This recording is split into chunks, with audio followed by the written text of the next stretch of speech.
Assalamualaikum warahmatullahi wabarakatuh. Pada kesempatan kali ini saya akan berbagi ilmu dan pengalaman ataupun sharing bersama teman-teman, rekan-rekan. Setelahnya saya mendapat pelatihan pengenalan Sadasbor oleh pihak Kominfo Kabupaten Tasikmalaya. Sadasbor ini adalah suatu aplikasi di mana untuk para ASN ataupun PNS agar bisa melaporkan ataupun membuat laporan-laporan yang dikerjakan ataupun target-target kinerja yang harus dicapai menurut profesi ataupun menurut formasi pendidikannya masing-masing, baik itu yang bekerja di berbagai instansi, di kesehatan, di pendidikan, serta di instansi-instansi lainnya. Kalau saya kebetulan bekerja di puskesmas, jadi yang akan saya bahas adalah tentang apa saja yang harus dimasukkan di Sadasbor. Kebetulan saya sebagai profesi perawat, jadi saya akan memasukkan ataupun sharing tentang bagaimana memasukkan kegiatan-kegiatan sebagai perawat di puskesmas. Untuk kesempatan kali ini saya akan mengulas tentang bagaimana cara mengisi ataupun input BHK di aplikasi Sadasbor. Kalau untuk SKP tahunan 2 minggu sebelumnya sudah di-sharingkan ataupun saya bikin video. Yang sekarang adalah untuk input BHK. BHK itu adalah buku harian kerja. Sebelumnya kita masuk dulu ke Google Chrome. Setelah itu kita ketik Sadasbor. Sudah muncul ini Sadasbor. Kalau saya kan di Tasikmalaya, jadi saya klik Sadasbor Tasikmalaya. Klik Sadasbor Kabupaten Tasikmalaya. Ini sudah ada NIP saya, gak perlu ditik lagi ya. Jadi kita sigin langsung. Nah, setelah itu muncul di sini input BHK dan lihat BHK. Karena kita akan memasukkan kegiatan kita, yaitu menginput, memasukkan, jadi kita klik input BHK.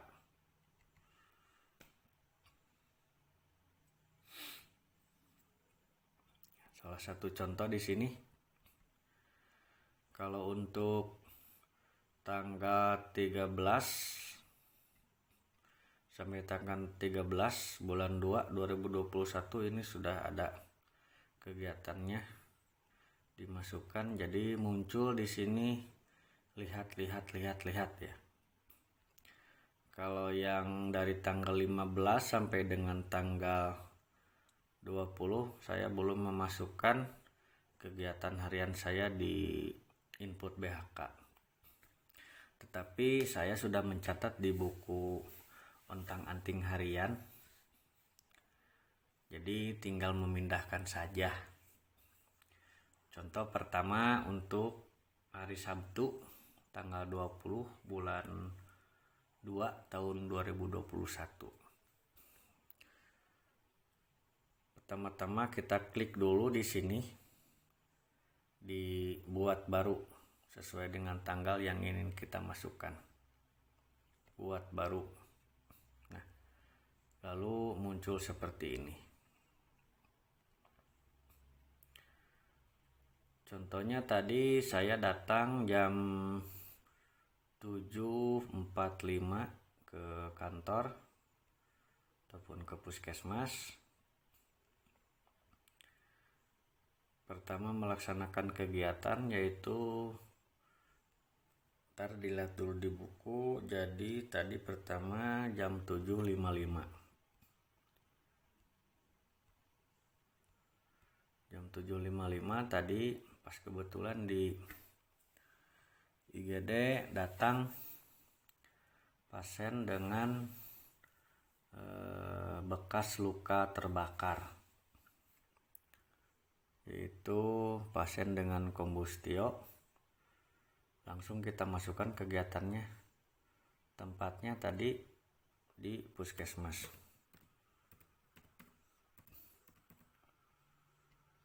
Kegiatannya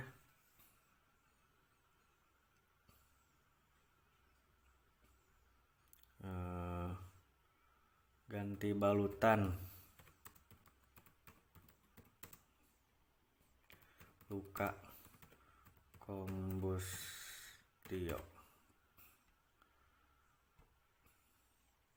Terus ininya outputnya tindakan ganti balutan laksana luka telah dibersihkan serta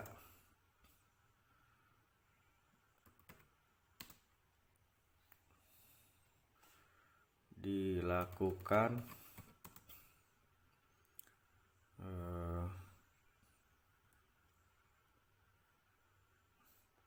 pemijatan pus atau nanah pada lokasi luka yang infeksi.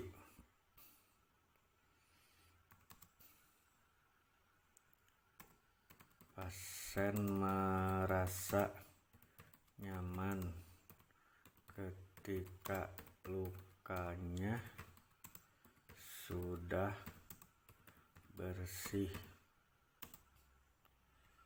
Terus SKP-nya ini dipilih ya, kegiatannya apakah masuk ke SKP atau tidak. Kalau yang tidak kan non, kalau yang masuk ke SKP nanti kita pilih. Pilihan butir-butir kegiatan di sini adalah pilihan di mana kita telah memasukkan SKP tahunan di sini dan SKP bulanan. Jadi di kegiatan BHK nanti akan muncul apabila kita misalkan ganti balutan luka kombustio.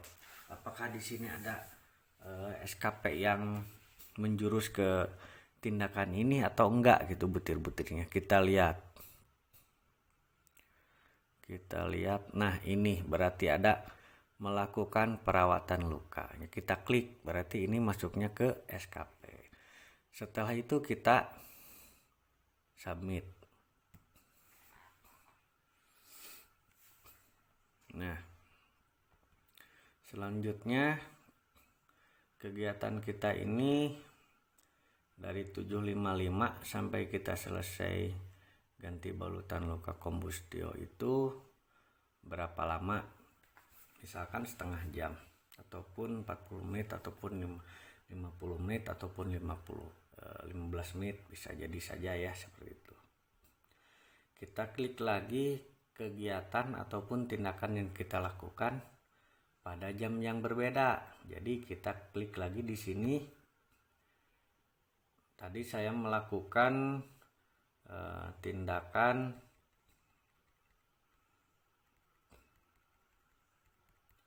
ataupun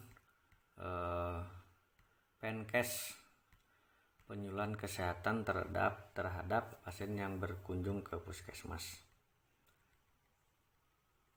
Tadi mulai setelahnya beres selesai melakukan tindakan perawatan luka, yaitu jam 8.30.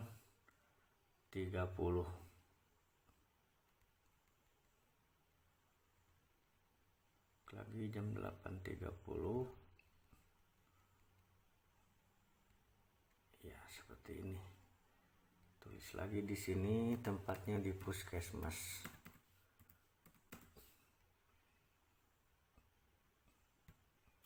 Kegiatan yang dilakukan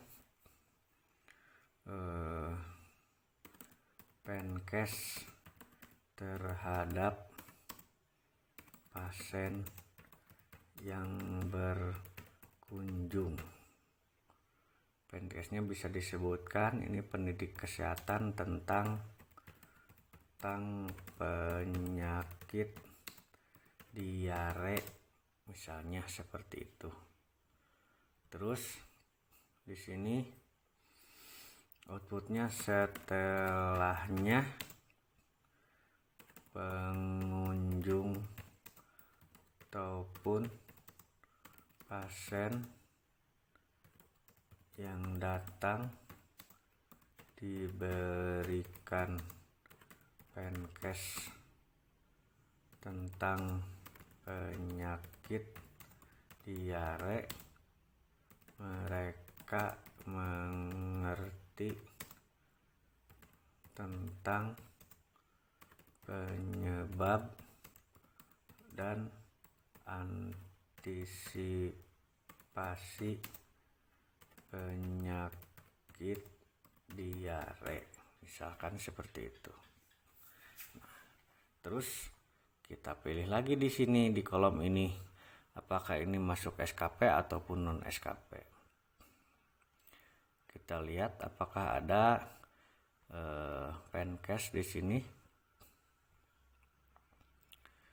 Kita lihat,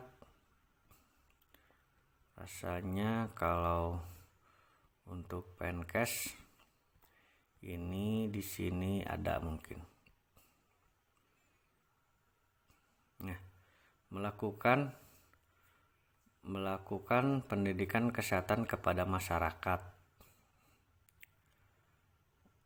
Ini bisa dipilih melakukan pendidikan kesehatan pada masyarakat, kepada masyarakat yang berkunjung ke puskesmas. Jadi dikatakan masyarakat berarti semuanya itu yang datang ataupun yang berkunjung itu dari berbagai wilayah desa. Dikarenakan kalau puskesmas kecamatan itu saya di puskesmas kecamatan yang ada beberapa desa, yaitu jumlahnya 9 desa. Jadi masyarakat yang datang itu bukan masyarakat sekitar puskesmas itu saja, tapi dari berbagai desa. Jadi kita bisa pilih melakukan pendidikan kesehatan kepada masyarakat. Setelah itu kita submit. Nah, sekarang sudah masuk, kita tambah lagi kegiatan. Setelahnya kita melaksanakan kegiatan Penkes, pasien yang datang kita memberikan pendidikan kesehatan tentang penyakit diare. Diperkirakan kita terus memberikan Penkes tentang penyakit diare, yaitu berlangsung waktu 1 jam. Berarti kita nanti melaksanakan kegiatan yang lainnya adalah jam 9.30 misalkan, kalau kita dipas ataupun diberi waktu 1 jam. Kalau tidak salah untuk pendidikan kesehatan ataupun Penkes ini bisa dilaksanakan ke titik lokasi ataupun kegiatan-kegiatan di luar puskesmas ataupun di luar gedung, yaitu misalkan kita memberikan penyuluhan kesehatan di desa A, kita melakukan Penkes penyakit tidak menular ke desa B misalkan. Itu bisa kita berangkat dengan membawa surat tugas dari pimpinan kita. Setelah itu tadi jam 10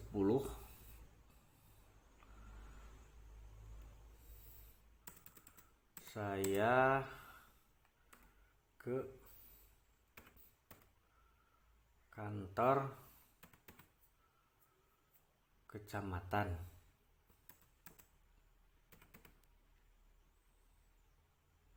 dengan kepentingan koordinasi dan komunikasi tentang akan ada kegiatannya telusur kontak erat kepada keluarga pasien yang positif COVID dan meninggal.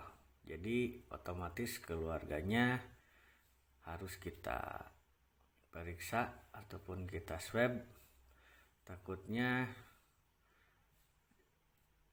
keluarganya itu juga terpapar sama virus COVID-19, apalagi kalau ada bergejala yang mengarah ke COVID, itu harus dilaksanakan telusur kasus kontak erat. Ini tempatnya kecamatan, kantor kecamatan.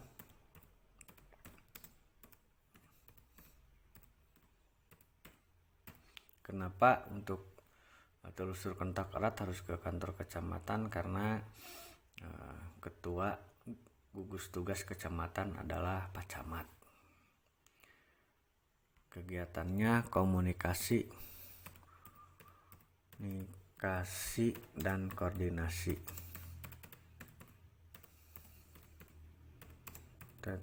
tentang akan dilaksanakan telusur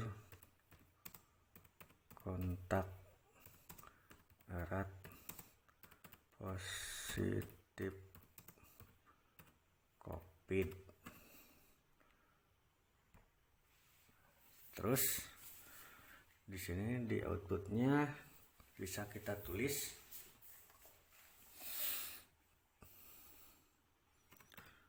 pihak kecamatan sudah pihak kecamatan Pak Camat sudah mengetahui dan mengizinkan telusur kontak erat positif COVID.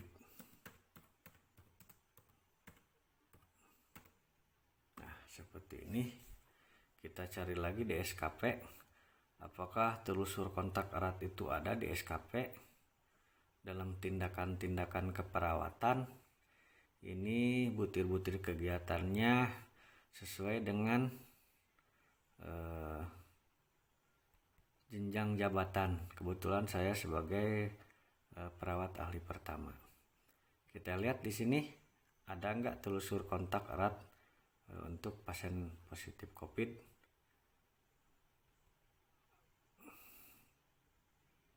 Tidak ada ya, tidak ada, berarti kita ini masuknya ke non SKP. Jadi tidak ada dalam SKP, berarti non SKP. Lalu kita pilih submit. Seperti itu dan seperti itu setiap kegiatan, jamnya, tempatnya, kegiatannya, serta output ataupun hasil yang telah kita laksanakan dalam kegiatan itu seperti apa kita tulis. Itu untuk jenisnya apakah masuk ke ranah SKP ataupun di non SKP. Kalau tidak masuk ke ranah SKP berarti kita klik langsung non SKP di sini. Ya, seperti itu nanti akan timbul setelah ini dilihat BHK.